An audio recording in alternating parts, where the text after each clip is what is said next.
Right, you welcome to the session. Today is the third day of our PBA training, and we were yesterday talking about the exam content outline.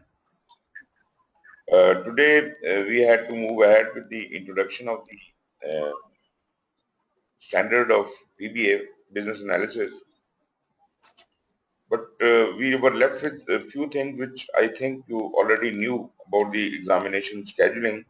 I'll skip out most of the things and I'll land up on the tail and triangle, which might be important for you to understand because that is a change requirement. So let us see what is there in the examination scheduling. The fee structure is same as EMP. Uh, Yes. Sir, your screen is stuck. I cannot see another screen. Okay. Basically, I'm having only one screen, PMI-PBA examination schedule. Is it freeze from your end? Okay, now I can see it. Okay. So this is yeah. Okay. So it was mutually agreed that we are going to skip all these slides. So it will save our time, right? Yeah. Actually, I just wanted to tell you a little about the tail and triangle, the new uh, PDU scheme which PMI has come up. Are you aware about that? Let me move on to that.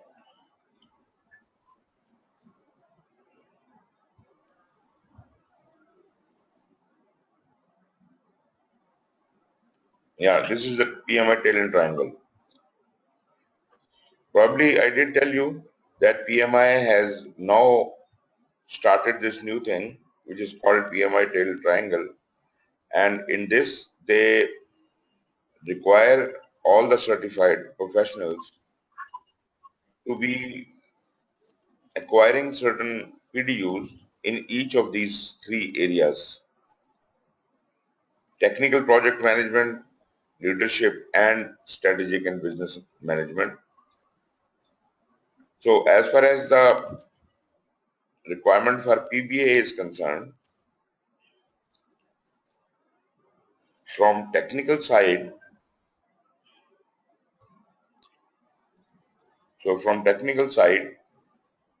we will look at the agile practices, data gathering and modeling, earned value management, and all those things. Such like tools are included in technical side, and out of your 60 PDUs, it applies to your PMP also, and it will apply to PBA also. You will have to acquire at least 8 PDUs in your technical side. Similarly, strategic and business management, which includes the benefit management, realization, business acumen, business models, and so on and so forth, you will require to have 8 PDUs definitely from this area and 8 PDUs from the leadership side, which includes the tools like brainstorming, coaching, mentoring, conflict management, and emotional intelligence, etc. So you have got for PBA, actually it is the same for PMP, PGMP, PFMP, and PMI-PBA. You have to have 60 PDUs every 3 years. So your certification will be good for 3 years, and during this period you have to acquire 60 PDUs, and those PDUs could be acquired either from learning new skills from education or from giving back to the society. That means you are contributing by teaching, by you know serving, by working in your field of expertise and all that. So these are the categories how these 60 points can be distributed. I just wanted to clarify this point. You see, it is given preference that all the PDUs, 60 PDUs, if you want, you can get from the education side, all of them. You can have maximum of 25 PDUs coming from giving back to the society or profession, and minimum 35 PDUs must be from your training in technical area, leadership, and strategic business management skills. Okay. The minimum requirement for each of these areas, as I told you, is 8 PDUs in technical, 8 PDUs in leadership, and 8 PDUs in strategic business management skills. So that makes up 24 PDUs. Still you lack 11 PDUs, which you still have to learn from some training, some course, or some new knowledge. Now these 11 PDUs which are left over, they could be acquired from any one of these 3 areas. Thus you complete your educational PDUs. The remaining 25 PDUs could be from your working experience, from your contribution to creating new knowledge, new books, new articles, something you contribute towards the society, or your volunteering activities. Maybe you are working with PMI as a volunteer, you will get certain PDUs from there as well.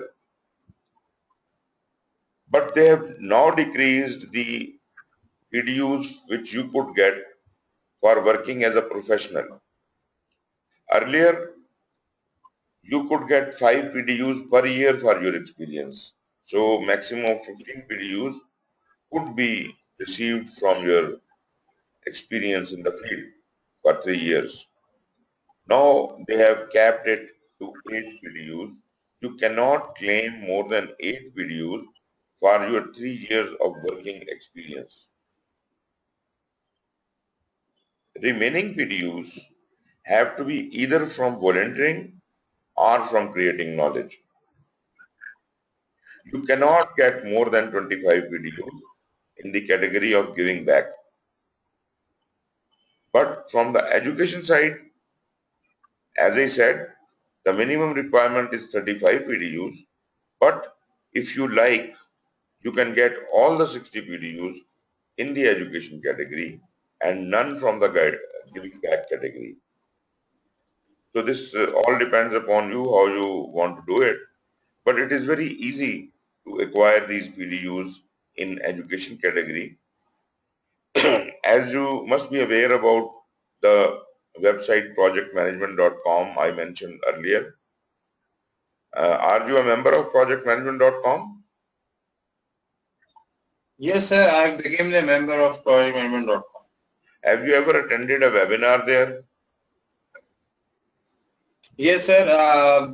Just a free demo webinar 2 days back. Okay, wonderful. So I've attended one. So you are aware about that. So if you go to that site, it's very interesting that you can choose your webinar according to the category, whether it is from technical category, it is from leadership category, it is from strategic business management, and you can complete your required PDUs from there. Moreover, you can also choose for certain certification. There are PDUs which you can get for all the certifications. The same PDUs would be counted towards PGMP, PFMP, PMP, PBA. So you see, if you want to fulfill the PBA prerequisites, then probably you can count from there. So you understand how this process works, and the good part about projectmanagement.com is that your PDUs will be reported automatically to PMI. You don't have to claim. Like, these PDUs, you are getting 35 PDUs, you have to claim to PMI and they may audit you. But as far as projectmanagement.com is concerned, as soon as you acquire any PDUs from projectmanagement.com, they are automatically reported back into your PMI certification credentials. So that was the thing. There are other certifications like ACP, RMP, and SP. For them, as you know, there are only 30 PDUs, and those 30 PDUs are also divided in a similar manner. Only the number is reduced to half. 4 PDUs are necessary for technical, 4 for leadership, 4 for strategic and business management, and remaining 6 PDUs could be got from any one area. So minimum of 18 PDUs for education, and remaining 12 PDUs can be gotten from the giving back side, out of which only 4 PDUs are working as a professional. Right, I think that's all. That was the only important part here I wanted to discuss with you. So let me move on to, So can I ask a question? yes please. Now the first question is, that if for example, if I gave a certification today of PMI-PBA, am I going to earn any PDUs in that regard? After you have passed your certification, you can start acquiring the PDUs Yes. immediately. No, sorry, I'm not acquiring the PDU. What I'm saying is that today I appear in the exam and I pass the exam. Okay, so I am, let's say, PBA certified. Okay, Right. so am I going to earn any PDU which I can file for my PMP? Yes, of course. I answered you that earlier yesterday. Yes, all these PDUs you are going to be getting for PBA, they will be counted towards your PMP certification. Sir, okay. I have a different question which I've been asking. I can remember what you have answered me. You have answered me yesterday that those 35 PDUs which will be provided to me by SysComp can be claimed, can be filed for PMP. Okay, this Yes, I agree to it. yes, of course. But what I'm asking right now is, after appearing in the exam Mm. and successfully completing the exam, Mm. there will be any PDUs awarded to me? Yes or no? Why for exam? For exam, you don't get any PDUs. Okay, okay, okay. For example, I don't get any PDUs. Yeah, Okay, so these are the motions. Okay. yeah. So now my next question is that how am I going to claim those 8 PDUs for professional working? How? What is the procedure? How I can do it? The old procedure which you used to follow, have you ever applied for any PDUs online? No, sir, not yet. Not yet. Okay. Okay. You log into your PMI account, and Okay, there is a tab My PMI. You go to that, okay, and that will give you a complete profile, how many PDUs are left, how many you have already acquired, and you can fill in the claim form there, and you can claim more PDUs. okay, okay. Then You can claim PDUs from there. You can fill in all these requirements, and you can claim your PDUs, and within a couple of days they will acknowledge that your PDUs have been added or not. And you can see it from here, My PMI also. If you want to, so okay. My, so my question stands still there.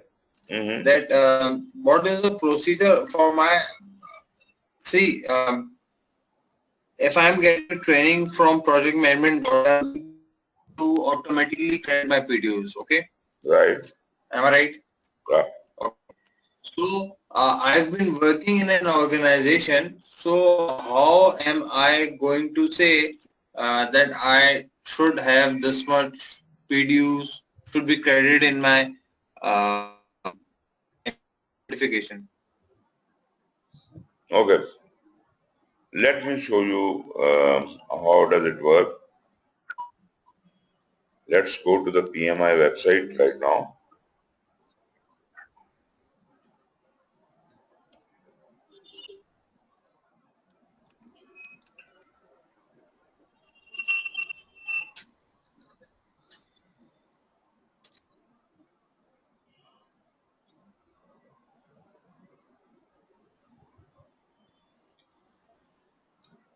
Tell me if you can see the screen.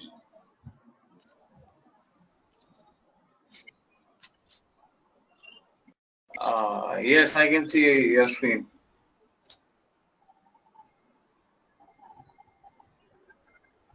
Okay. You can see this My PMI. Hmm. Let's click on that. Yes. Go to your dashboard.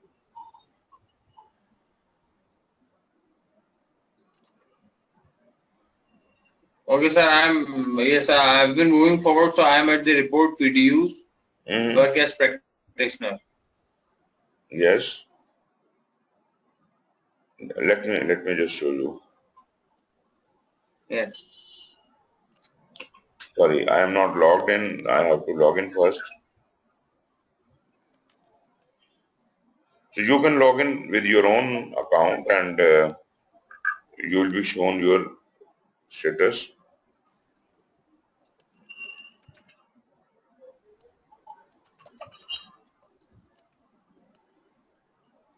Do you want to log in with your own account? Yes, sir. I'm already logged in with my account. Do you want my credentials? Exactly. I will hand over the control to you and then you can share your screen. Okay? So I am giving Okay, sir. control to you. Now you show me your screen. Control is with you. Okay. Yeah. So now can you see my screen? Yes, I can see the blank screen, but now you have to share. Yeah. Now I can see your screen. So work as a practitioner exactly is how it is done. Your employer and your job title and whatever responsibilities you were doing, you can write in 4,000 characters. Okay. Sir, all these are optional, so I'm not filling it right now. Okay. So what does this date started means the day I've started the working in the organization or the role? No, from the time you started, you are claiming the PDUs. If you are claiming for 3 years, then the last 3 years dates will be given there after your new credential cycle has started. What was your credential cycle? Okay, sir. Sir, it's July 10th, and I've appeared in the exam on July 14th. So let's say if I Let us say claim from August, August 14, yes. To you August 1st, 14. you can move on to 2017. Yes, If, August. if you're claiming today, So, okay, I'm claiming till today. yeah. So that will be it. Fine. Yes. And And just don't, I can. yeah. Here you can, because you are only a PMP, so only PMP will appear. Otherwise, uh, Yes. so this is not exactly, okay, you can claim a whole of the 8, yes. That's about all. It's Sir, just a simple process. okay. So I can write here 8.25. It can be more or less. No, not more than 8. Maximum is 8. You can claim less than 8, but not more than 8. Okay, right now it's giving me a chance that I can claim more than 8. See, it is appearing 8.25. So I guess there is some fault at their in their website. Maybe, but you should not claim more than 8. Okay. Okay, I'm claiming 8 right now. I agree to this. Should I submit it? No, you have not filled it completely. You have to fill in the email address and all that. Sir, all these things are optional. So what I believe is I don't have to do it mandatorily. Okay, then you see, See, all these. it is just like you are applying for the PMP application. They can always audit you. So to avoid that audit, you must provide all this data. Okay, okay, all right. Okay, okay, okay. Okay, all right, sir. I'll do it later on. No worries. Thank you. Right. Okay. So I'm clear with this part. Okay, my two questions are clear, and I'm in a good position now. Wonderful, wonderful.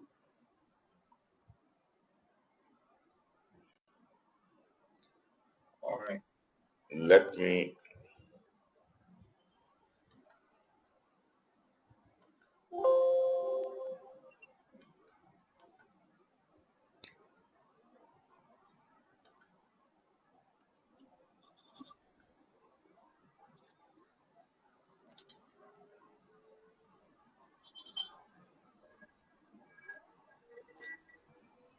Right. So we get back to the main core material. We are following the practice guide. Sir, sorry. Yes. Sir, sorry to interrupt. Sorry to interrupt. But there it's written over here contact person or contact phone. So in this, am I going to provide my credentials or my boss credentials? Your boss. My boss. Okay, sir. Okay. His email address All is. right, sir. Sir, next please. Yes. Yes. Okay. Continue. Right. And you can also claim, the 35 PTUs here, similarly, same way for for this training. Sir, I've tried to do it, but again, our end date is 22nd June, right? Somewhere near to it. So they were saying that I cannot. Yeah, yeah, yeah. You can do an alternative, and that is you can count it as a regular course. I will give you certificate accordingly. And the regular course would be at 5 days. So you can claim from 29 May to June, 2nd June. 29 May to Okay, sir. Then I'll do it. yeah, on 2nd June and on 3rd June, you must claim that from 29 May to 2nd June. Then, sir, inshallah, I'll do it on 3rd June. Okay, wonderful, wonderful. Right, so should we move ahead? Yes, sir. Please.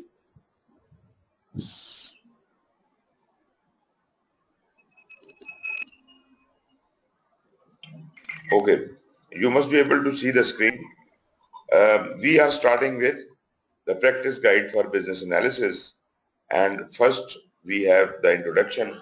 Just like PMBOK, they have provided in first chapter the purpose of the practice guide, the need for this practice guide, PMI's increased focus on business analysis. You see, most of your questions will be answered here. Like, how does it relate to PMI? What is the relation with the project management and all that? We did talk a little about the relationship between business analysis and project management in the beginning. But after having gone through this, you will be much more clear about the things. Then who are the intended audience for this guide? What is business analysis? Who performs business analysis? Definition of requirements, because you see, business analysis is all about requirements and their analysis. And ultimately, the structure of the practice guide. This is what is to be included in the introduction, the very first chapter. Have you gone through this book somehow or not? No, sir. I haven't gone through with this book. Okay.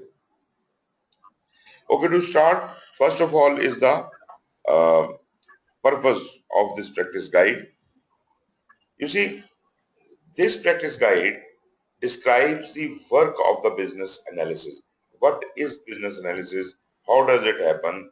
And it identifies the tasks that are performed in addition to the essential knowledge and skills. Means all the knowledge and skills you need to have for business analysis that definitely you will have, but in addition to that knowledge and skills, what other things you require to have, what activities or what processes you have to go through for doing business analysis. These are needed to effectively perform your job as a business analyst on programs and projects. Now, this is the interesting part. This is all about project and program management. So, the business analysis we are studying here, although this business analysis is for the organization, it will level his organization, but business analyst's job does not finish with the operations only. That always gives birth to some project or program, and then he achieves those benefits out of those projects and program, and ultimately, even when that project or program has finished, his work continues. So business analyst is operational work, but it cannot survive, it cannot complete its work without projects and programs. So this practice guide is applicable to all the programs and projects, regardless of whether these are focused on the product, service, or process improvement. Whatever kind of deliverable comes out of those projects or programs, still they are serving some purpose for the business. And we do understand, we have been talking all about the project must be aligned with the organization strategy and things like that. So, yes, please. So what basically practice guide is like a PMBOK which we used to refer in PMP. Yeah, you see the first three chapters of PMBOK, this is like that. But it doesn't show any knowledge areas.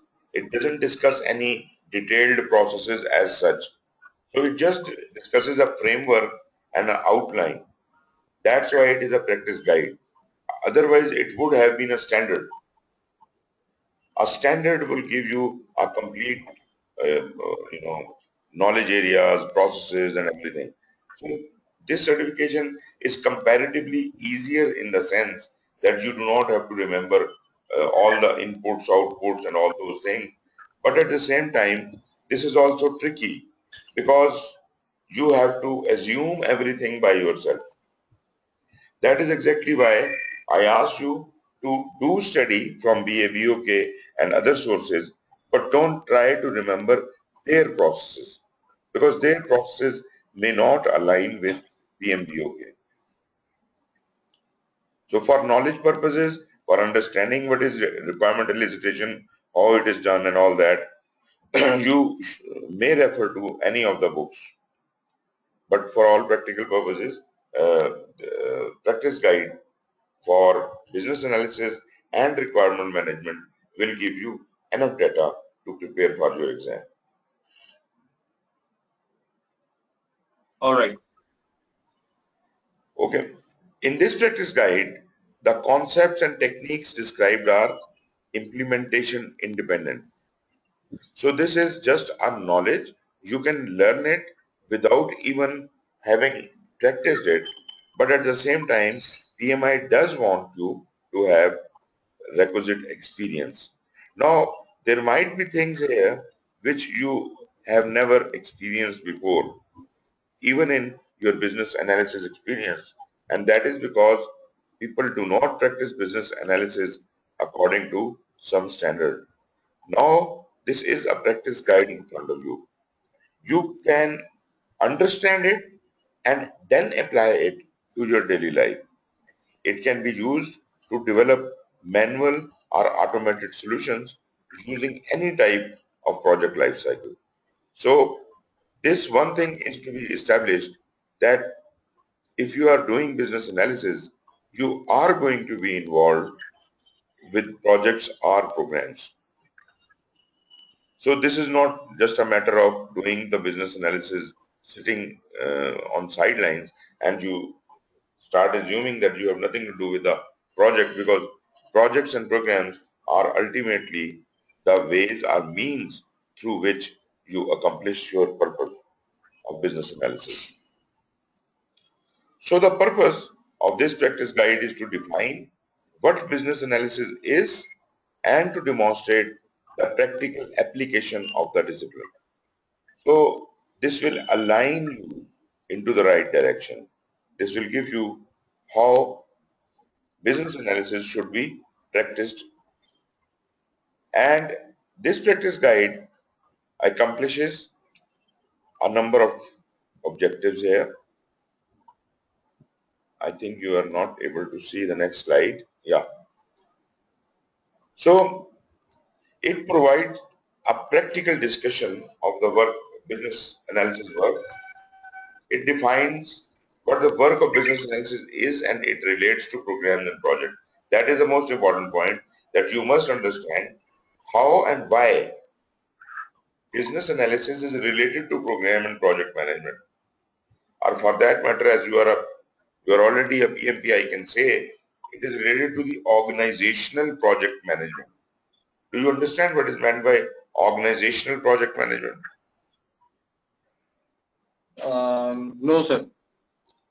Organizational project management is a higher concept. If you go back and read your PMBOK, you will find that all the concepts of project management, program management, portfolio management, and few other enabling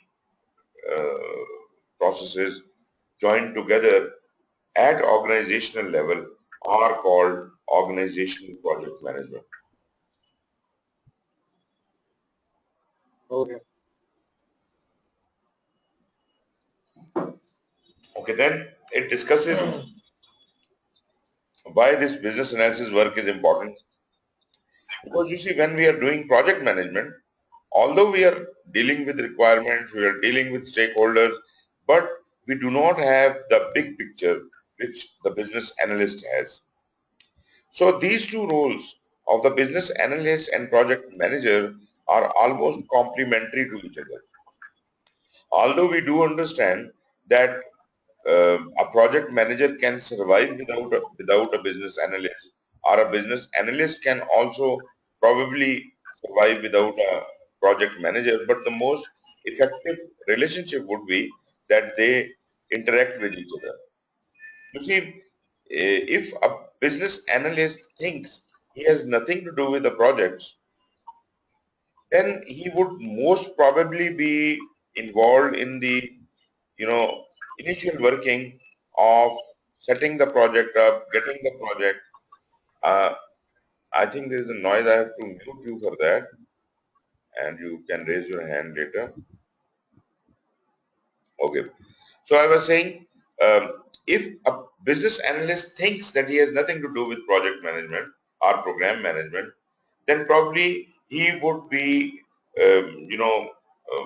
doing all that job of a thinker and, getting new opportunities for the organization, getting the feasibilities, doing the requirement analysis and all that. But as soon as it germinates into a project or a program, he probably will disengage himself. He would rather think that now is the work of project manager or the program manager, and I don't have to do anything. That is the point which we want to make, that a business analyst job does not finish when a project or a program starts. His job rather continues, and he has to continuously interact with the project manager. And when the project manager has completed his job and he has handed over the deliverable to the organization, at that time again business analyst is required to take it over and keep connected with the stakeholders. So project will complete and project will have no more liability after it has been closed, but business analyst will continue to maintain his relationship with the stakeholders. So this guide also provides specific examples of how the work is performed, explains how different types of project lifecycle impact the timing and type of business analysis work performed. You see, we do understand the iterative life cycles, the other life cycles.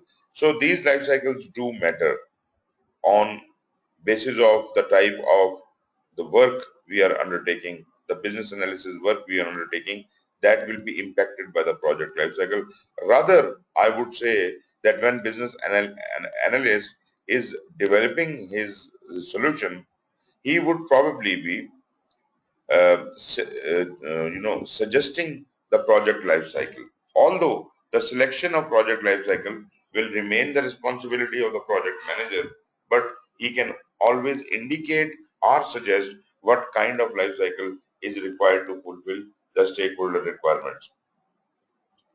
Then he highlights areas where business analysis should collaborate with other team roles for improved program and project performance. It fully aligns to the tasks, knowledge, and skills that comprise business analysis as identified by the extensive role delineation study, and the last role delineation study for PBA was carried out in 2013. And role delineation study normally is held after every 5 to 7 years. So that means uh, probably after a year or next 2-3 years, the new role delineation study for PBA will be coming up, and then the exam will change according to the new role delineation study. You understand what I mean by role delineation study?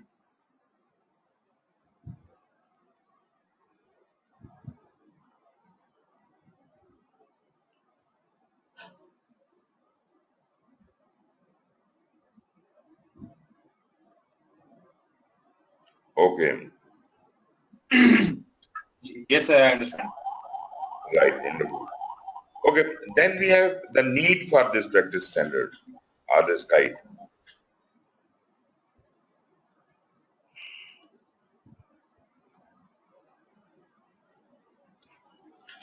Okay, business analysis implemented on programs and projects can achieve following benefits. So what can what can you benefit as a project or program manager if business analysis is properly implemented on your projects and programs? I would personally say that the biggest benefit I have is I have somebody to talk to. I have somebody to guide me. I have somebody to coordinate with. And a lot of work which otherwise project manager takes on for the purposes of feasibility and benefit realization and all that would actually be, you know, done by business analyst and confirmed by the project or program manager. So the benefits are high quality requirements are produced, resulting in the development of products and services that meet customer expectations.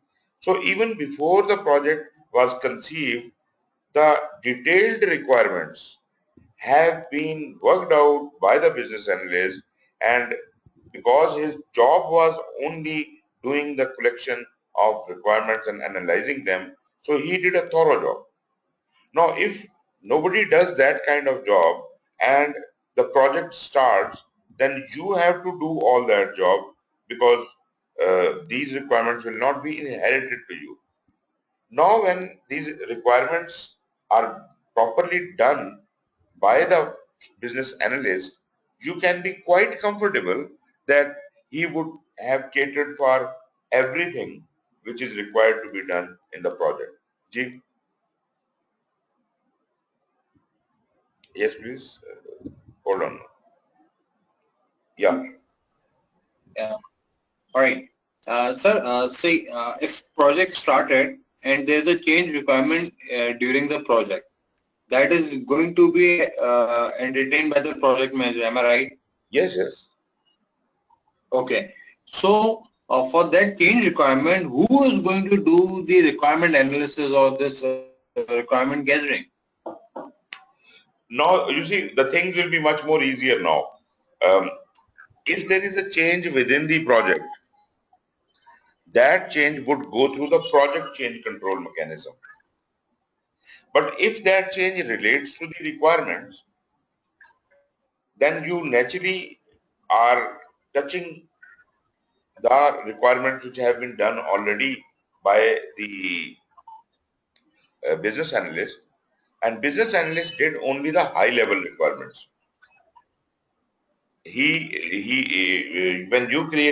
you started your work on project, you might have added few more requirements to it after having discussed with the stakeholder. That was the point. If there is something to do with the requirements or the analysis, the business analyst will work with you on that. Analyst will help you out on that. And Okay, sir. yes, Okay, sir. So what I understood right now is that the business analyst is focused as it's an operational activity, and he is focused towards the product maturity, and he's working on the product analysis as well. So if yes, any requirement comes up before the project approves, business analyst is going to work on it, and he will do all the tasks and everything which we have discussed yesterday. exactly. Once the project is approved and the project manager start working on it, Mm. if any requirements comes up, the requirement gathering is going to be done by the project manager You, and this is a collaborative work. If business analyst, okay. business analyst is also doing traceability and monitoring. So from his Yes. bigger perspective, if some stakeholder gets to him and asks him that certain requirements have changed and please get those introduced into the project, then he would start working from there and he will coordinate with the project manager and he would tell him that this change has to be brought in. They will work together in changing that requirement. The second situation is when the project manager feels that for the better accomplishment of the project, certain requirements needs to be changed and he coordinates with the stakeholder that these requirements should be changed or not. At that time again, the business analyst must be taken on board because he is more familiar with the stakeholder. It is better to involve the business analyst when we are dealing with the changing of requirements. So I won't say that it is you should do it without the business analyst.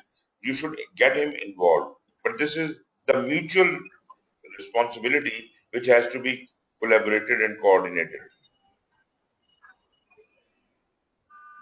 All right. So in short, whenever there is a business requirement or requirement analysis required, business analyst should be there. It should be there. But you see, what you will find the problem you will find in practical life is that business analyst will disengage himself and he will say that I have nothing to do with the project. So that will be a very bad Okay. situation. And in that case, a whole of the load of dealing with the stakeholder and their adjusting their requirement will fall on the shoulders of project manager. Because generally business analysts think that they have done what they were supposed to do and now it is the baby of the project manager to do the work. And they, rather than they collaborating with the project manager, they start, managing the project manager, which is not really a very good thing because for project manager, there is a project sponsor existing who is managing him. Business analyst is not the boss of project manager. Business analyst is a peer level position. It is equivalent to project manager. So they have to work at a peer level. And Okay. both the people should understand their responsibilities and they should properly collaborate with each other. So basically, project manager and business analysts are at the peer level. They are at the peer level, of course they are. Of course they are.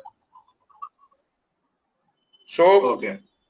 the projects are more likely to be delivered on time within scope and within budget if this collaboration does exist. This is one of the benefits, that because you have another shoulder to rely on, or you have another mind to think the same thing what you are thinking, so you can collaborate and you can create synergy, and you can also take use of his expertise, because he is a specialist in business analysis. You are not business analyst. You are not a specialist to deal with the stakeholder or to deal with the requirements. The next benefit is implemented solutions deliver business value and meet stakeholder needs. Now, this is very important. We as a project manager do not concern ourselves a lot with the business value. Business value is the baby of business analyst. Does this project add anything to the value of the business? You see, that is one thing that we say, that our project is in alignment with the strategic objectives of the organization. Being in alignment does not mean that you are adding anything to the business value or you are delivering any business value. Business value could be how much are you adding to the organization's overall asset value. There could be projects which are not adding anything to the asset value. They are just in alignment with the organization's strategy.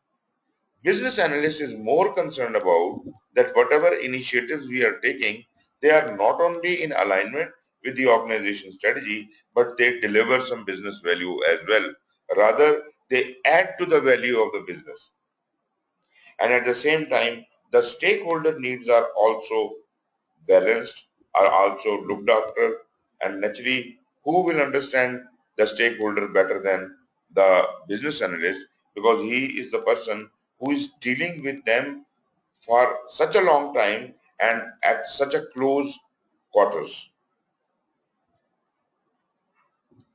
The next benefit is organizations develop competencies in business analysis that are reusable for future projects. This is very important. The same business analyst might be working on future initiatives, and therefore his competence which he has gained in this project or in this assignment would be reused many times over, and that would add not only the competence or add to the maturity of the organization. I would say next time the same business analyst will work, he will perform even better. So once you start working in the role of a business analyst, you will keep learning more things. Your experience will increase. Your expertise will be increased, and you will keep learning more lessons from whatever projects or programs you are doing. So in a way, business analyst has got a lot of exposure to the projects and programs when they are happening. So once again, I would say business analyst job does not finish when the project manager's job starts.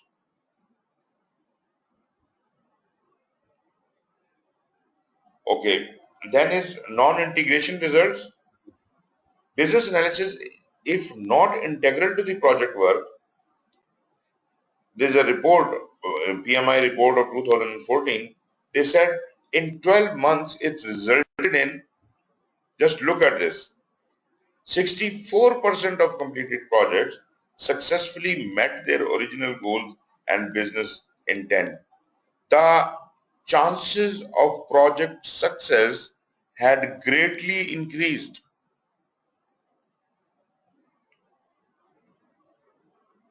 So 16% of projects that started were deemed failures. Inaccurate requirements gathering was reported by 37% of organizations as a primary failure. And poor requirements management practices are the second leading cause of project failure, second only to changing organizations' priorities.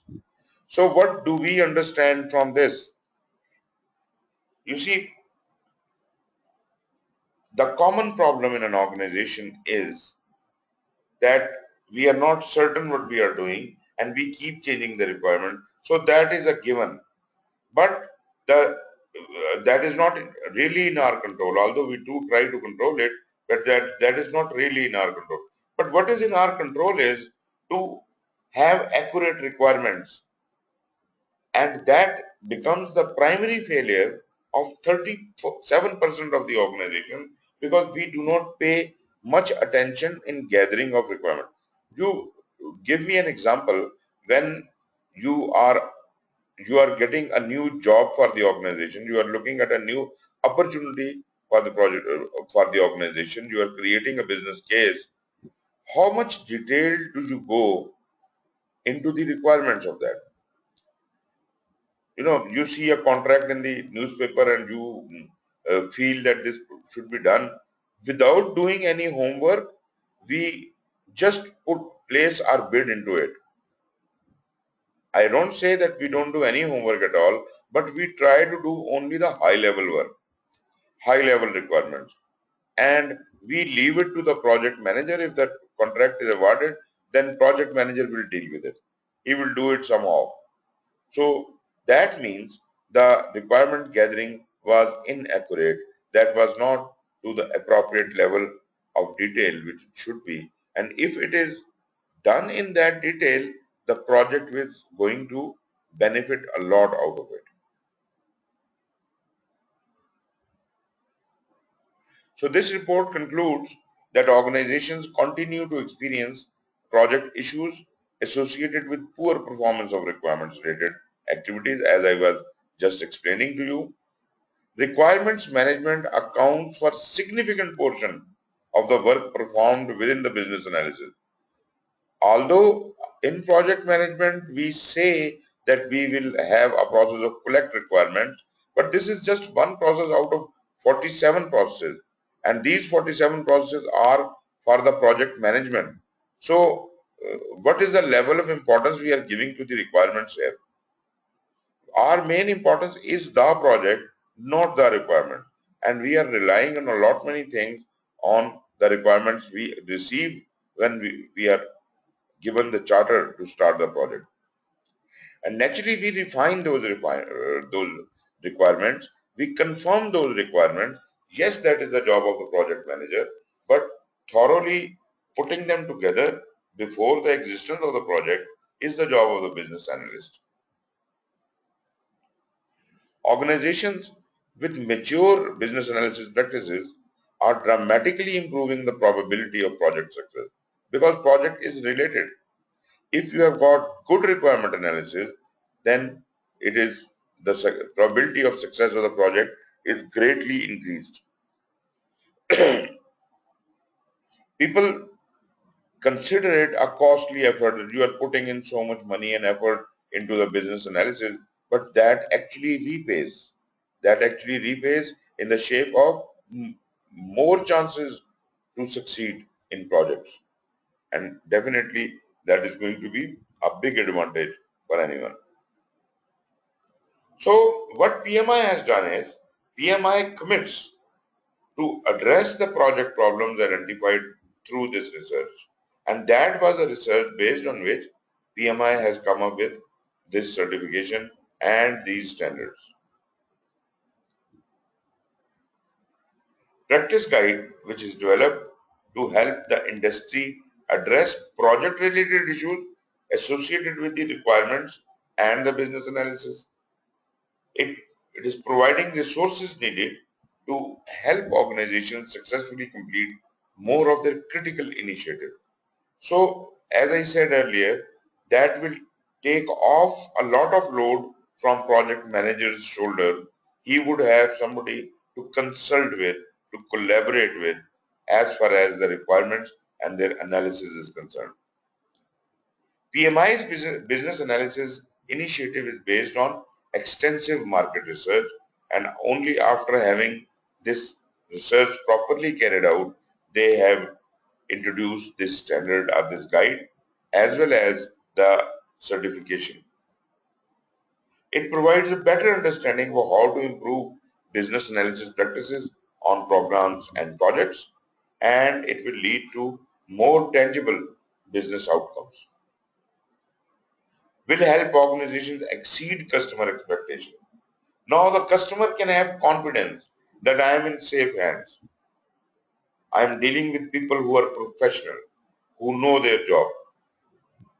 Otherwise, we were expecting all the job of business analyst to be done by the project manager. That was the confusion. That is where the roles of business analyst and a project manager coincided.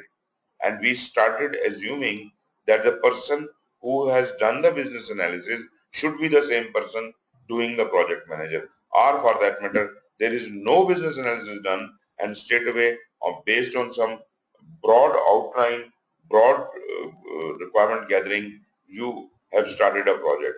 That is again, the uh, requirements are not properly gathered.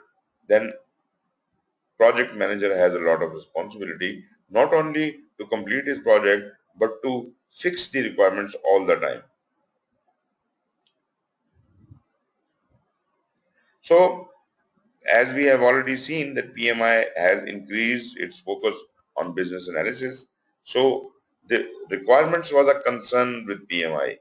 PMI was worried how they can improve their projects. So requirements always is always a concern for the project management, and focus and importance of requirements will continue to gain more attention in the industry, and that is how we are looking at the industry now. The future of the industry is that we will be focusing more on the importance of requirements in coming days. PMI standards continue to evolve to recognize the significance of requirements in programs and projects. Naturally, there is a lot of significance. We are doing everything in projects and programs to fulfill certain requirements, and those requirements, if they are properly analyzed and properly, elicited, then probably the success of project and programs is dependent on that. Moreover, the global environment becomes more complex. Proactive organizations in requirement activities will gain competitive advantage by reducing waste and delivering projects that provide value. So we are now more concerned about value, and that is one of the reasons that in fifth edition of PMBOK, they have specifically added the definition of business value in first chapter. So I hope you have done PMP based on version 4, edition 4. Yes, sir. Okay. So have you gone through the fifth edition in detail? No, not exactly. You must, because you see, PBA and PMP are very much related. So this standard must be read in conjunction with PMBOK, latest edition of PMBOK. And if you are appearing in the exam uh, before the change of the PMBOK, before the sixth edition comes, it is better. I don't say that there is a lot going to be coming from PMBOK in the exam, but whatever it is, if the standard changes, those things may also change a bit. So when are you planning to appear in the exam? Sir, as discussed with you earlier, that inshallah in June I am going to prepare myself with your help, Right. and by somewhere mid of July, after digesting the material, by mid of July, inshallah I'll appear in the exam. I had the plan to appear by the end of June, but as you suggested me that I should take some time and some rest, and then I should appear in the exam. Exactly. So that's why I'm taking 15-20 days more. Wonderful, wonderful. So that means that you are going to be appearing based on PMBOK 5th edition. This is not just a matter of business analysis. This is not a separate certification altogether. This is a PMI certification, and there is a lot of concern about PMBOK as well. So take your time out, at least study first two chapters of PMBOK of 5th edition in detail. So that you must add that to your study material. Okay, sir. Now the practitioners are needed for this. Organizations begin to recognize the role of business analysis as a competitive advantage. Increased demand for practitioners with the required business analysis skills is definitely there. So there is a gap in the market. As market is realizing that for there is a need for professionals who can do this kind of job, and where the complex projects have already started recognizing this role, then there is a big gap and that has to be filled. And so far, I don't think there are so many business analysts from PMI so far. I don't think there are more than 4,000 or something. Around 4,000 PBAs are there so far in the market.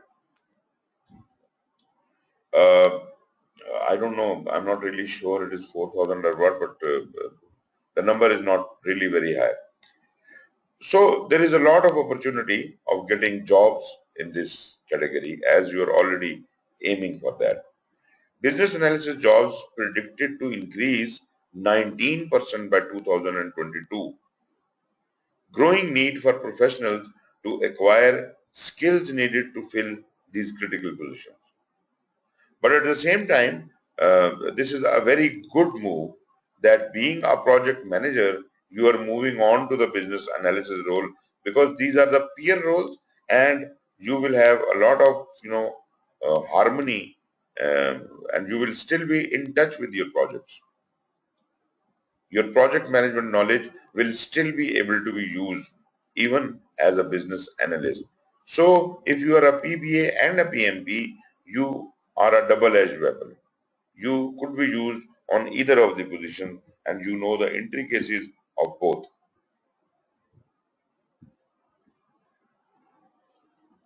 So who are the intended audience of this practice guide? Intended for anyone who is responsible for performing business analysis work, whether they hold the title of business analyst or not. That means, yes please. Um, as you have said, I can. Okay. As you said, I can apply for both the designation, that is the project manager and the business analyst. Yes. So, as you have been coordinating with so many people, so what is the designation name currently we have of business analyst in the market? They call him business analyst. Some people call it business. Okay. Business intelligence manager. Some people call it business analyst. But you see, this is a new role, and this is not very common in most of the organizations. So you can see it says that it is not necessary that you work on a business analysis role. You may not have the credit, may not have the title of business analyst, may or may not. But this knowledge is going to be useful to you anyways. Even if you are running the project, you would know how a business analyst works. And if you have to do all the requirements from within the project, even then you will be able to perform better. But if there is a proper role of business analyst in your organization, then probably that would benefit more to the organization. All right. I've asked you this question because I've been discussing the same thing with my boss today morning. So he just asked me what is the latest designation name happening in the market locally and internationally. Okay. So at that time I didn't had any clue. So I just asked you. So this is the business analyst. The name is business analyst, and they do exist right now in many of the organizations. Okay, sir. So next is, it is developed to help practitioners obtain improvements in overall competency levels and in the application of business analysis on programs and projects. So one more thing, we are consistently referring to programs and projects. But if you have been a project manager, you might have to learn a bit more about program.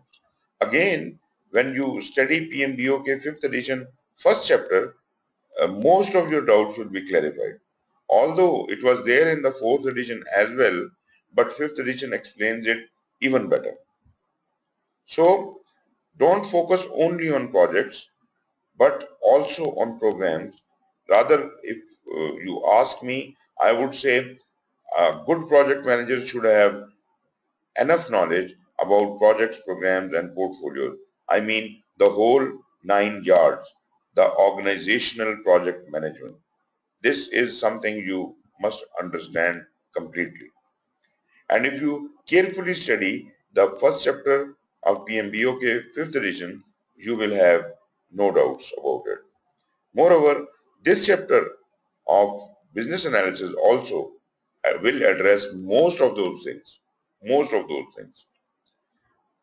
But still, I would recommend that for confirmation, you must study the first 2 chapters of PMBOK. Now, what is business analysis? Like project management, we said that was the application of knowledge, skills, tools, and techniques. It is also the application of knowledge, skills, tools, and techniques. But the purpose is to determine problems and identify business needs. So this story starts much before the project has ever conceived. So it determines the problems the organization is having, the opportunities the organization is having, and identify a business need on which to capitalize. Number one. Second, it identify and recommend viable solutions for meeting those needs. So it generally recognizes and identifies what can be done to resolve that business need. So what can be done is can be various options. What can be various viable solutions which could be done to address that business need. Now once he have given some broad viable solutions, the next job he does it, he collects the requirements, documents them, manage stakeholder requirements in order to meet business as well as the project objectives. And finally, facilitate the successful implementation of the product, service, or result of the program or project. Now, generally speaking, it has said product, service, or result of the program or project. But to be explicitly talking about it, I would say programs do not have deliverables. Programs do not have product, service, or results. Do you understand that point?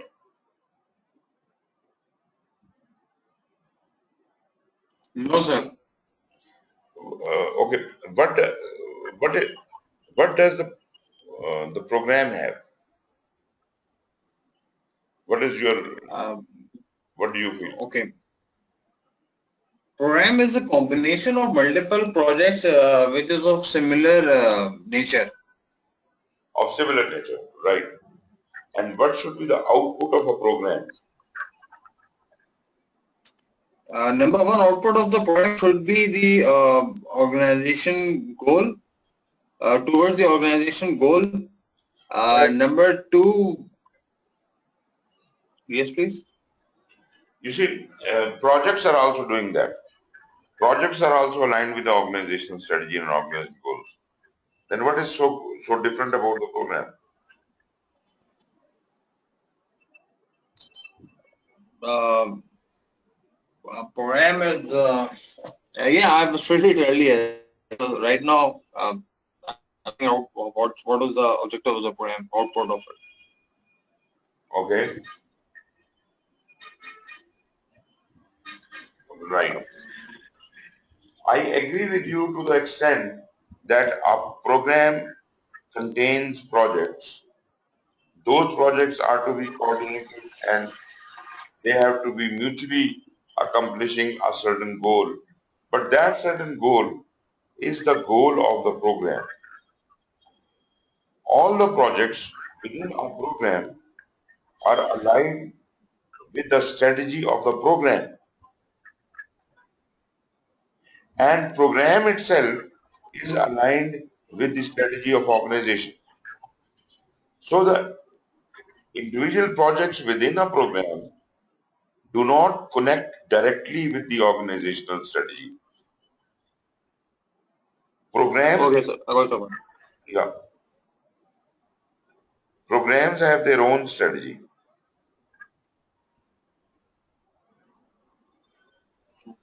Yes. So if program has its own strategy and that strategy is aligned with the organizational strategy, that means the organizational strategy must have been a larger strategy. So out of that larger strategy, a portion has been assigned to the program. Now the program is responsible for accomplishing that mini strategy which the program owns as its own. Now to accomplish that strategy, program will give birth to its own projects, and all of those projects will be contributing towards the accomplishment of that strategy of the program. So as such, programs are not responsible to deliver some product, service or result. Program will deliver strategies, or for that matter, I can say that program delivers the benefits. The word benefit is associated with programs as deliverable product, service or result is associated with project. So I slightly differ with this definition, this sentence where it plainly says that it facilitates the successful implementation of product, service of result and end result of programs or products. This is partially true and partially not true. Because when, as I said, when we talk about programs, we are talking about the benefits. And those benefits have to be realized. That is the accomplishment of the program. Now, to accomplish those benefits, it gives birth to a number of projects coordinated and communicated, intercommunicated and intercoordinated projects, and each project will deliver some product, service or result which will contribute towards the benefit realization of the program. This was the point I wanted to make clear, that it is not always, programs do not have the product, service or result, but the projects within the program, they do have the product, service or result. So whether you are running a program or a project, product, service and result will always relate to a project, not program as a whole. Anyways, we will talk more about it. Business analysis is a set of activities performed to identify business needs and recommend relevant solutions and to elicit, document and manage requirements. This is overall the definition of business analysis. Yes, please. Yes, sir. I'm all clear. Okay, good. Now, what are the domains and tasks in business analysis? We have already talked a little bit about that in the exam content outline. Business analysis involves efforts in a variety of domains, from identifying the business need to solution implementation. So this is the whole 9 yard, right from conception, right from identifying the business need till the solution implementation. Meaning what? The project is a part of whole business analysis cycle. Project will do its job, it deliver its product, and that will go into operations. Business analysts will keep looking at it, and ultimately the solution should be implemented. So the job of business analyst is going to start much before the project has started and will continue much after the project has finished. So this is until the solution implementation, successful implementation. Within each of these domains, there are series of supporting tasks. Each of these tasks are defined and explored within this practice guide. The tasks refine the broad definition and provide specific information about other important aspects of business analysis, like facilitating the identification of problems or opportunity analysis for portfolio investment. Now, when we talk about the portfolio investment, then what we are saying, we are now talking about the portfolio as well. So the business analysis decision must also be in alignment with the portfolio management. Yes, please.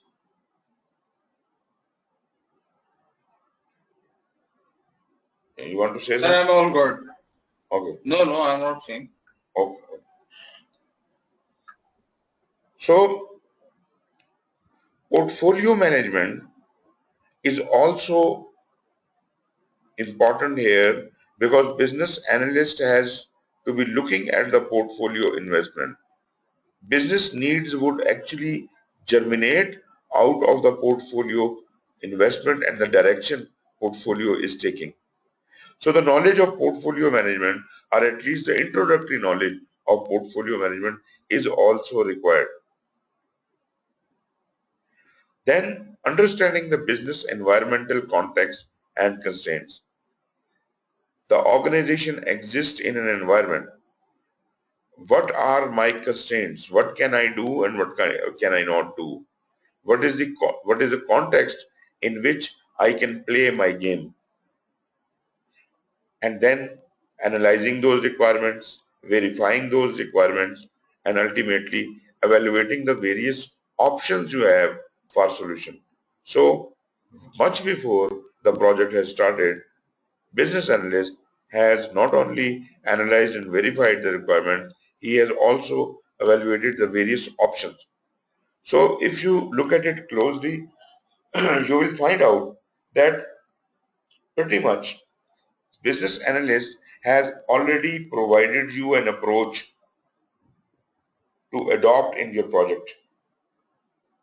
These various solutions which have been evaluated, this would give you a very good head start when you as a project manager start your job.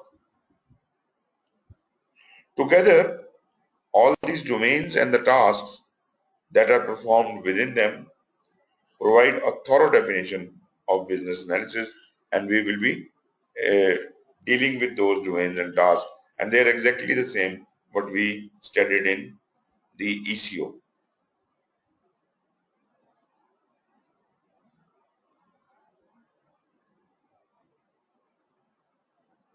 Business analysis is conducted in support of many business initiatives, including programs, projects, and even ongoing operations activities. So, whatever the operational work is going on in the organization, that is being monitoring is being done, modeling is done, forecasting is done. So, this business analyst is a sniffer. He keeps sniffing around the organization and keep looking for business need. If there is an opportunity, he encaches that. So the primary focus of this practice guide is business analysis in support of programs and projects. So we will more talk about the programs and projects. The practice applies wherever business analysis is conducted. So in any organization where you do this kind of job, you will adopt and abide by this standard. The next topic is who performs the business analysis. Again, the same question we have been talking about, the role of project manager and business analyst, and who is the person who actually does that job. What are the skill sets and expertise needed for doing the business analysis? These are some of the skills and competencies a business analyst should have. And you will see that most of these skills are also common to the project manager, like analytical skills. Although the analytical skills required by the business analyst are slightly different, but he does a lot of analysis, and a lot many tools for analysis are used by him. So if he is doing the business case or feasibility, viability, whatever, he has to carry out certain analytical skills. So he must be an intelligent person with good knowledge of analytical tools and techniques. He must have business and industry knowledge because he has to sniff, he has to smell the business opportunity. If he doesn't understand the mechanism of the business or the industry, where the industry is going, he has to keep a track of that. This knowledge is also required. He must have very good communication skills in writing as well as verbal communications like presentations, writing papers. So your command on language should be good. You should be a confident person. So communication skills comes first. Especially in the job of a project manager and business analyst or such like jobs, they will require a lot of communication skills. This is not an introvert's job. This is an extrovert's job. You are dealing with the stakeholders. You are talking to people. So you should be more effective in your communications. He should have the skill of conflict management, which we have already studied in PMP. He should be a creative person because he has to uh, have the creative as well as critical thinking available to him. Creative and critical thinking. Can you tell me the difference between creative and critical thinking?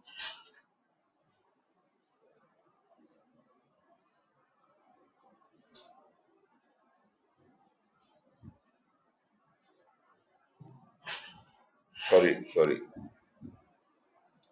Yes, please. How do you differentiate between creative and critical thinking? Sir, well, creativity is something which is coming out of the box, whereas critical thinking is something to analyze that the cost impact and the other factors are impacting how much it is impacting to it. Exactly. So if I say that uh,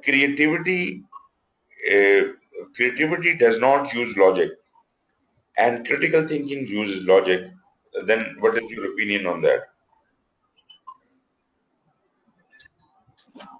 That I agree, partially I agree to it.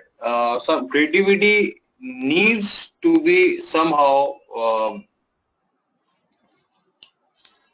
in critical thinking, you have to be very much logical and be practical that it can take place or not. Okay, you see Well, the for point. creativity, it's not. Okay, For creativity, it's not mandatory to think that it's practical or not and how it's going to take place. But for critical thinking, it needs to be considered as well, a major very, portion of it. very nice. So you see, creativity defies logic. Creativity defies logic. This is like dreaming.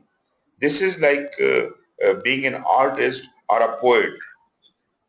You try to think out of the box, something which is completely illogical, which is not supported by any knowledge, which is, you just say, I can fly. So practically this is against the rules of gravity. Practically the logic doesn't support it. But only when you will think that you can fly, then you will try to fly, and then you will develop the logic to fly. And ultimately you have planes and now you can fly. But earlier for man, when he thought he wanted to fly, that was the beginning of this logic being created. So creative thinking is very important for business analysts because he has to go beyond logic. And once he is doing critical thinking, then he is exercising his analytical skills within the bounds of the knowable knowledge, the critical, the logic existing in the world. He thinks with the logic. Like a lawyer uh, puts his arguments up according to a logic because this and that. Scientist does the same thing. But creativity is a skill for poets, for writers, for people who dream. So in today's world, if you really want to produce something, the critical thinking or critical knowledge is not enough. Although it is important, it is not enough. You have to be creative as if you can innovate. Creativity is seeing the dreams. Innovation is putting that dream to practice. Anyways, this is a long discussion and I would just refer you to Edward de Bono. You have heard the name? Have you heard the name of Edward? Yes, sir. So, Yes, sir, I've heard the name. okay. You must read some of his books, very small little books, but he is an authority on creativity and that is a fantastic read and your mind will open up. Then the business analyst must have cultural awareness. He must understand the environment around him, the restrictions those environments place, or the opportunities those environments may provide for the organization. So he must be fully aware about the culture around him. He should be a very good decision maker, a quick thinker, an intelligent person, and a good decision maker. And a person who is intelligent is normally, you heard about IQ and EQ. IQ is intelligence quotient. What do you think what IQ means? ये होता क्या है? Uh, IQ stands for intelligent questions, and whereas EQ stands for Emotional? emotional questions. Yeah. Yes, emotional questions. Now, uh, the intelligent quotient is something which is inherited to you. That is in your genes. So your IQ throughout your life does not change much. The intelligence you have, that will remain the same with a little margin up and down.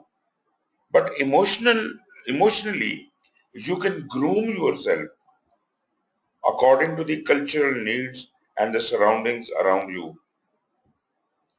So emotional quotient can be increased, but intelligent quotient cannot be increased. So an intelligent person is essentially logical. He is a critical thinker. He is a fast thinker. He is a good decision maker. So from all practical perspectives, I would say a good project manager and a good business analyst both have this decision making capabilities, and both have to be really intelligent. Facilitation. As we understand, this person doesn't have to do everything by himself. He has to, delegate and facilitate the work, and ultimately himself behaves like a leader. So leadership is another skill this person must have. And being a leader, let's move on to the last point, that is influence. Being a leader, this is the capability of the leader to influence his people and motivate his people to work. The second last point is familiarity with multiple project and development methodologies. He must have exposure to dealing with multiple projects or complex projects in a development methodology.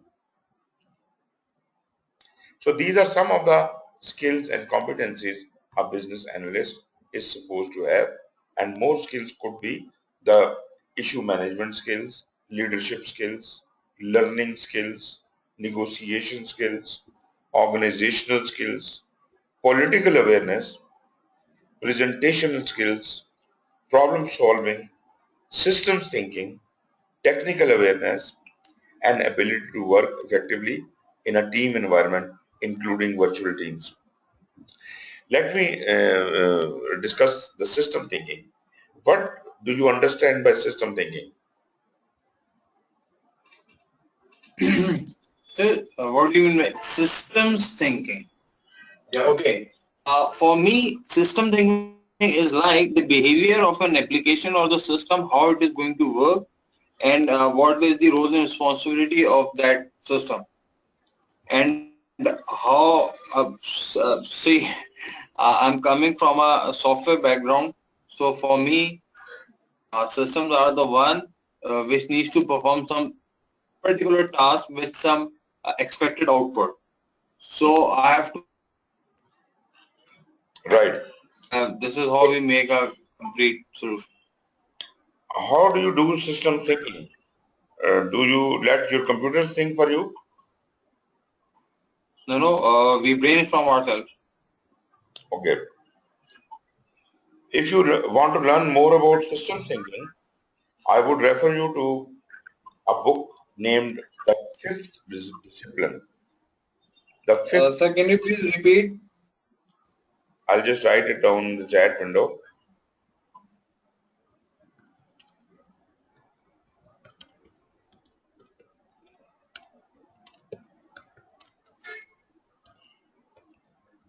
The Fifth Discipline by Peter Senge.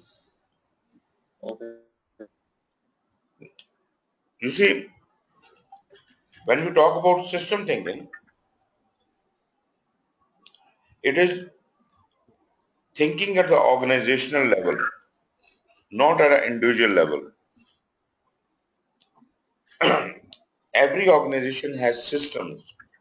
It's not only the IT system, even management of human beings being manually done is a system. Managing a store is a system. So when you somehow at a higher level coordinate things in such a way that systems evolve and that combined, you know, combined thinking of all the people is unified in a way. You see, all the people in a family usually have a similar opinion about certain things. That is the systems thinking. So this is something natural, but in organizations, we need to develop a culture of engineered system thinking. By system thinking, we will all have the same agreement on the same vision, the same approach, and all of this will be contributing to the overall objectives of the organization. So there will be no conflicts because we have designed the system according to the thinking of the people who composes of that system. So it's not dictating, system does not dictate. It's thinking to the people, but people dictate their joint and combined thinking to the system. Anyways, you can study that more in the fifth discipline. This book probably is available in local edition, and it can be bought from somewhere second hand as well. Actually, there are two books. One is the fifth discipline, and the other is a fifth discipline field book. Both are written by Peter Sanghi back in some time in 70s. Okay. Right. So which one should I go? I should read both the books? No, if you just want to have an idea of this, so just take the main book, the fifth discipline, and read through the major items like the organizational learning. Actually, what it says in the fifth discipline is that there is one thing as a systems thinking, then it has personal mastery. I'll go through with it. Yeah, Yes, sir, I'll go through with it. yeah, yeah. So this is a very interesting book. It is for your own competence development also. This is going to be a good knowledge. Okay. Next topic is how organizations implement business analysis. This practice guide presents the work of business analysis and does not define the specifics of the business analysis role. The reason for this approach is because the roles are defined in various ways across organizations. That is the point you were just making. Um, how organizations employ these business analysts? What do they call them? What are the roles of that? So PMI is not going to define the exact role of the business analyst because organizations view it from their own perspective. Roles are influenced by the type of industry, size of the organization, maturity level of the organization in terms of program management, project management, and business analysis practices, and type of the project lifecycle in use. So all these things will establish what kind of role that specific organization expects from a business analyst, and also what do they want to call him. They want to call him business analyst or something else. Like, I have seen in some organizations, they have BIM, Business Intelligence Manager. While organizations implement roles in variety of forms, it is far more effective to define what business analysis is than to specify what comprises the role of the business analyst. So we should not be fighting on what exactly is the role of the business analyst, but we should understand what business analysis is, and then you can tailor it according to your organization. An organization may find the business analysis tasks for a project are completed best by assigning a team of business analysts to the work. The work could also be completed by one business analyst, by someone assigned to perform a combined project manager and business analyst role, or any other combination. So, you see, traditionally, projects had been done. Organizations had been doing these kinds of things, but in different ways. As we were discussing, this role could be handled by a single person, both the roles, project manager and business analyst. There could be a separate business analyst and there could be a separate project manager. Maybe the responsibilities and roles of business analyst and project manager are somehow shared in certain aspects. But ultimately, for project success, the important factor is that the business analysis activities are being performed. First of all, they must be done, and they must be done effectively consistently and with sufficient quality. Good quality work should be done. It is less important to know the title of the person performing the business analysis work. It does not matter what do you call that person. It is important what he does. And whatever business analysis practices he adopts, they must be effective, consistent, and of sufficient quality. That is the main scope you must.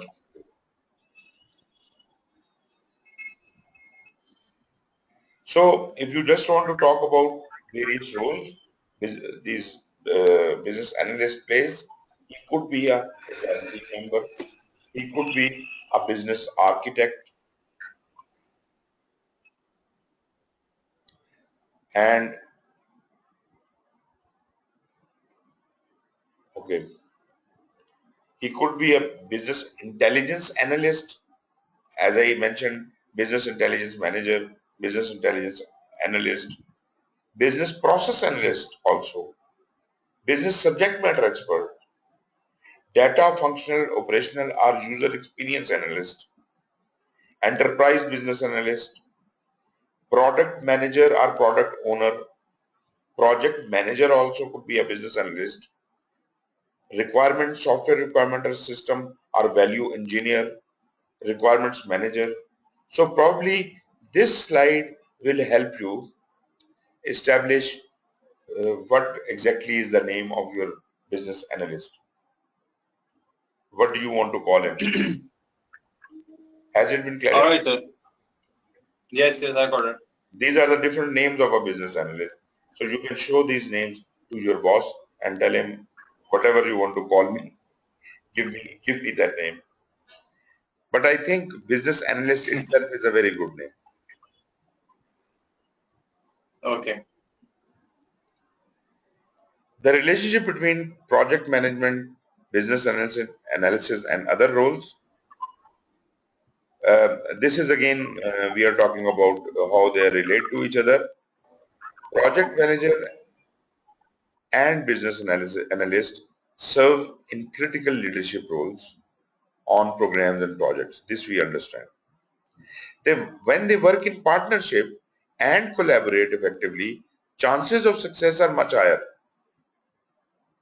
This relationship is usually not always optimally aligned because we are talking about the most effective relationship, that they should be able to partner and collaborate.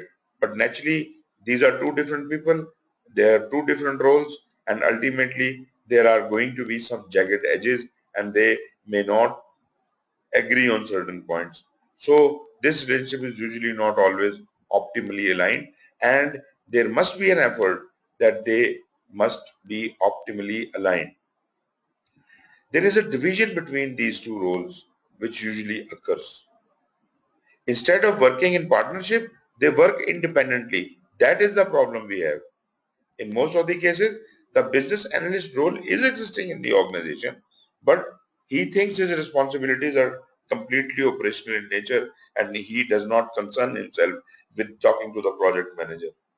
And project manager does not think that business analyst has anything to do with him. So he acts independently. So both of these people do not work in partnership. They rather work independently and at times at odds with one another. They are daggers drawn. They fight against each other. They think that the other person is uh, using his territory. So there is definitely a confusion exists due to the perceived overlap of work, and you have already seen that there is overlap of work. We do the requirements analysis, we do the requirement gathering, and business analyst also does the same. But I have already highlighted at what level business analyst does it. That is a level beyond the project manager. Inconsistent definitions and use of roles across industries, organizations, and departments. There are different names for it, there are different responsibilities, different roles. So there is inconsistency in definition. If you are a business analyst in one organization, the other organization may hire you as a business analyst, but they may expect some other, capabilities out of you.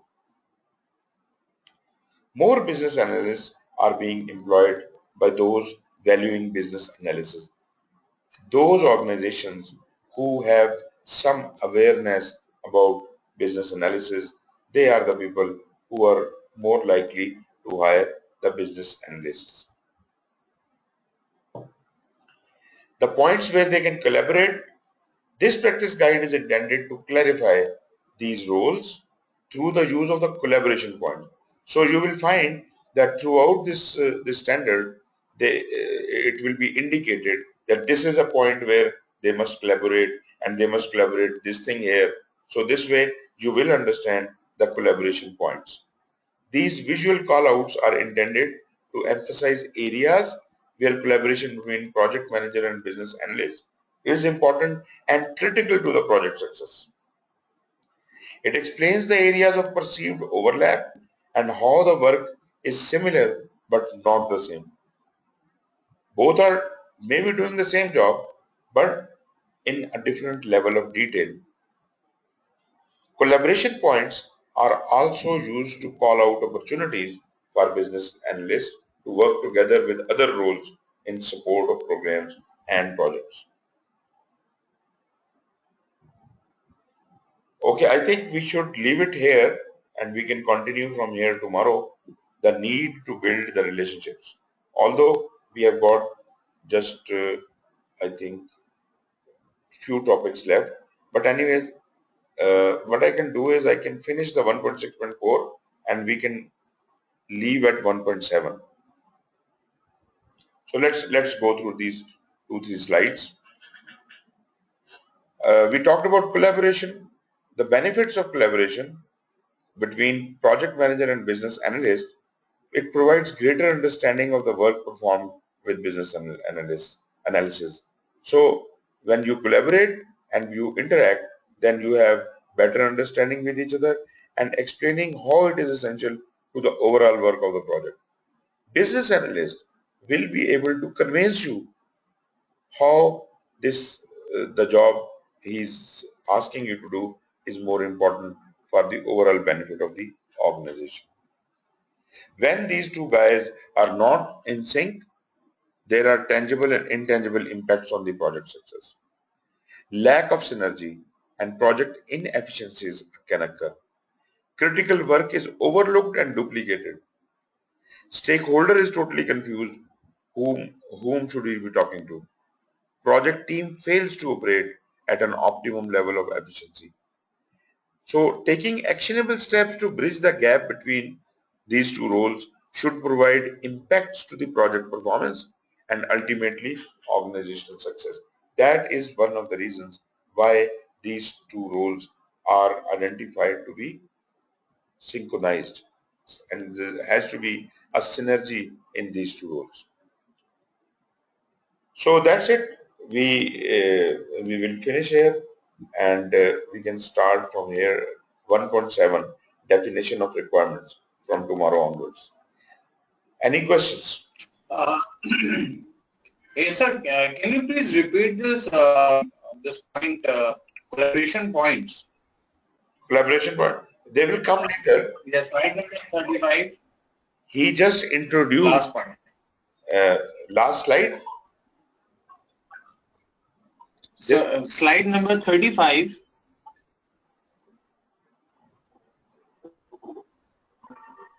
This one? So are you listening to me? Is it visible? Yes. This is a slide. Yes, this one. Okay. You see, it just mentions here that there is a requirement of collaboration between project manager and business, number one. Secondly, it says that in this practice guide, throughout the book, it will keep telling you when we are discussing the domains and tasks, it will keep telling you that, well, this is the point where project manager and business analyst must collaborate. And what to collaborate, that will also be mentioned there. So this is just it is explaining that such collaboration points will be clearly marked throughout the book. Understand? Okay, sir, I got the point. Okay, so probably we should call it a day now, and we will meet tomorrow. Actually, uh, what I plan to do is that we meet daily. Is there a problem with you on weekends or something? Sir, well, I don't have any problem, but see, on weekends I'm at home and the facility of office is not available. So, and at home I've got kids. Right. So I can always try, it's nothing impossible. But may I know the reason why you are looking for this? You see, actually, we had to conduct this training at a different time, and we allocated 3 hours for it, and I planned it accordingly that we will study on Monday, Tuesday, Wednesday, and Thursday. But now we are only working for 2 hours a day, and we need more time, and moreover, I want to cover it anyways during the month of Ramadan. Therefore, if we can continue on Friday, Saturday, and Sunday as well, that would help us a lot, because if we finish early, then we are done. If we are delayed, I don't want to cross the Ramzan for this course. Oh, sir, I agree with you on this. But let's see if we can see this. I've got one more option that we can go from 3 to 6 daily if it's feasible for you. Actually, my problem is I have got other classes going on, so I can't spare more than 2 hours, these allocated 2 hours. I have 3 other classes going on. So I'm taking 2 hour classes of program management also, and project management, and many other things are going on. So we are now stuck. But anyways, All right, sir. because you are the only one attending, so we can always say that I'm busy tomorrow and we'll not have class. So any one of us can bail out and we can not have class on any day.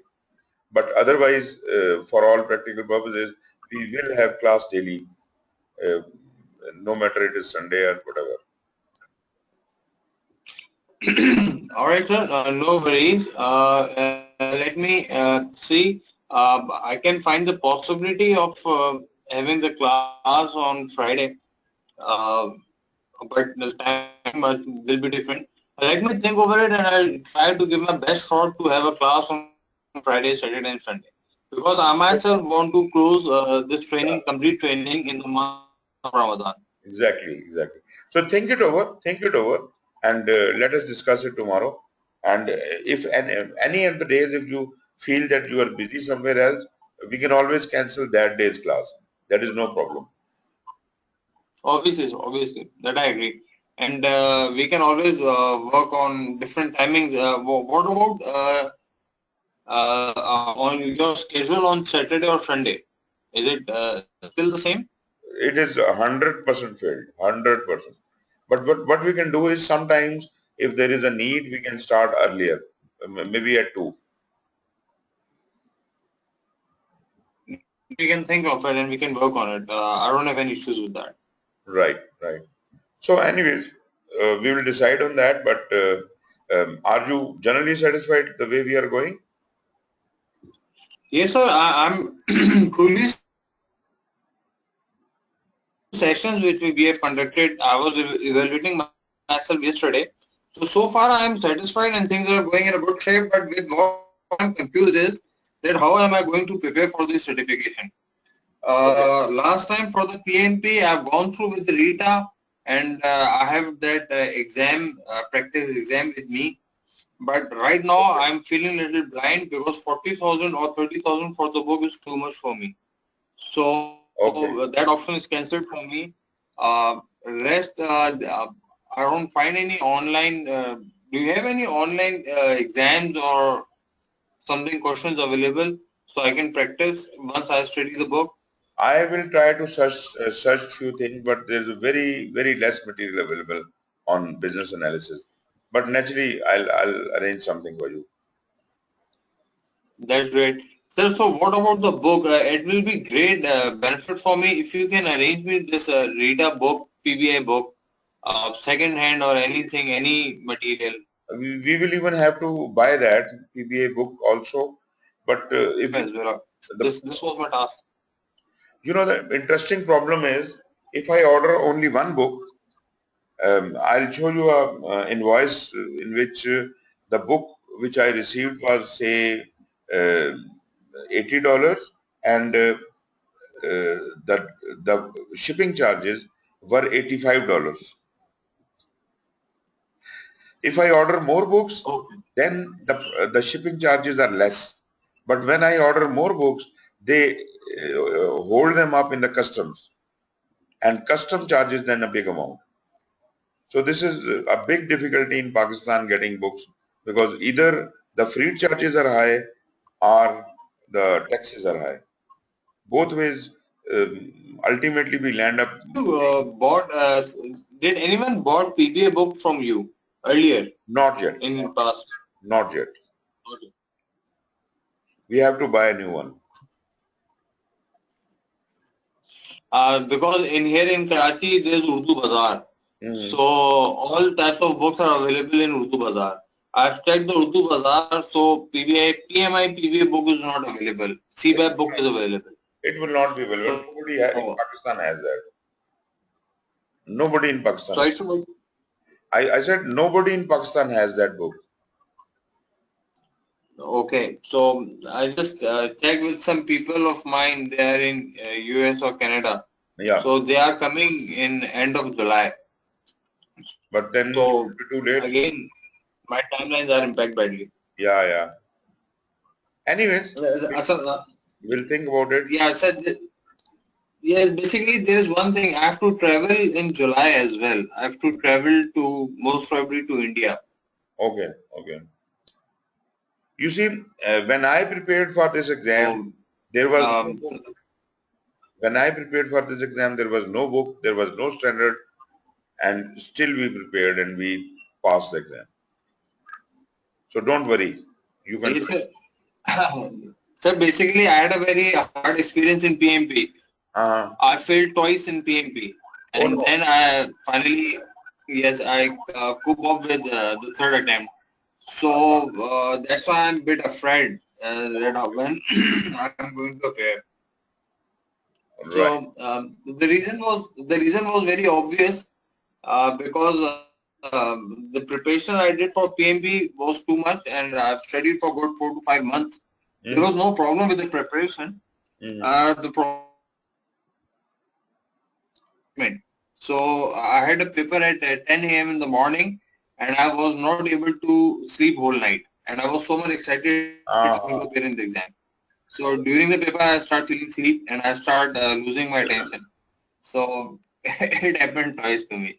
Third time, I didn't study anything, and I just sat over there and I studied, and I was afraid that I'm going to fail this time because I'm not prepared. And the third time, I passed the exam. okay. There So are some this is the reason. there are some online services which are slightly cheaper than Rita Malkehi. Normally $119 or something, and they will give you some 700 questions or things like that. And I know of a few sites which are good, and I will recommend you. You may get one of those. All right, sir. I agree, but the main right now the main problem with me is the book, Yeah. that Rita book, which I'm just trying to solve. You just print it out. I've given you the book. I've given you both the books. Not Rita book, but the standard. Yeah, Basically, you follow yeah. the standard. Basically, you follow the standard. The book is not, Rita book is no good. Why are you so much worried about Rita book? The only good thing about Rita book is that they has got good questions. Otherwise, what is Okay, there? the book. See, in PMP preparation, the flow and the way of explanation in that book was very convenient and it was very friendly. Okay. So that was the only reason, Ah, nothing much. okay, I understand.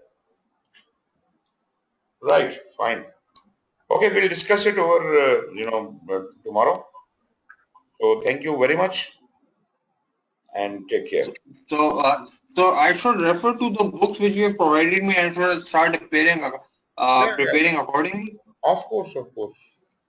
Read out both the books, the requirement analysis and requirement management and business analysis. Read both of them.